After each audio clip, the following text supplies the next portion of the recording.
Curious George and the Pizza Party.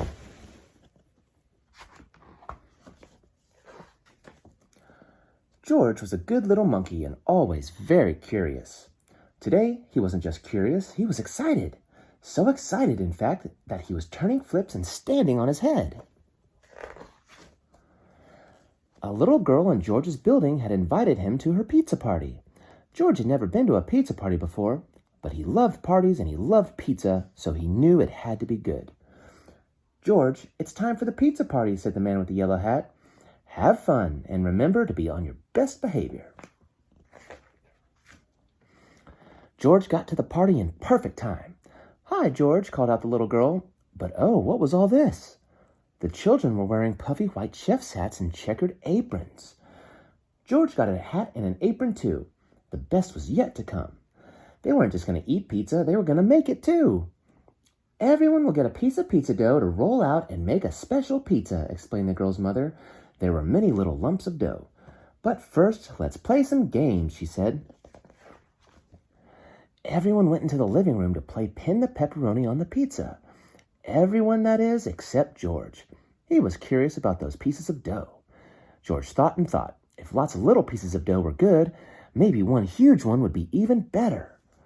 He gathered the lumps of dough together and squished and squashed them until they became the very biggest piece of dough he'd ever seen. What fun! Maybe rolling it out would be even more fun. George poured flour out on the table, and he rolled and rolled and rolled the dough with a rolling pin. It was messy work. First, he bumped over one of the chairs. Then, he knocked over the sack of flour. Thump! The flour looked like snow lying on the floor of the kitchen. George liked snow, though he didn't mind at all. Soon, he had gotten the dough nice and thin. But the thinner it got, the farther it spread out. Before he knew it, the dough covered the table, then the chairs, and then George. Without the flour, it started to stick to everything, including George. George stopped to think. Maybe the dough was better off in small pieces after all. George got a pair of scissors and began cutting up the dough into lots of different shapes. He thought everyone would be pleased. "George, what have you done to the kitchen?" The little girl's mother didn't look very happy. "I think it's time for you to go home now."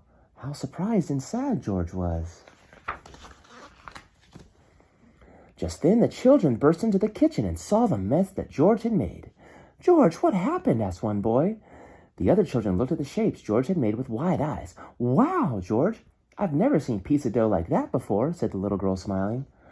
"Well," said her mother, "if you can clean up this mess quickly, George, I suppose you can still stay to make pizza." The children all helped George clean the kitchen. He was lucky to have so many good friends. As they worked, they talked about the pizza. "I'm going to make a pizza that looks like a star," said one little boy.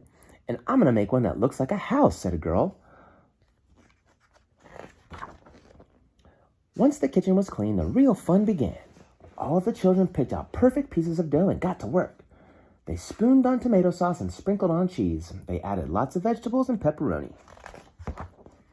The pizzas looked wonderful. One looked like a rainbow, another like a stop sign, and still another like a balloon. There was even a pizza that looked curiously like George. "Well, George," said the little girl's mother, "the pizzas taste great, and thanks to you, they look wonderful too." Everyone agreed. It was the best pizza anyone had ever seen or tasted. For the second time that day, George was so happy that he turned flips and stood on his head.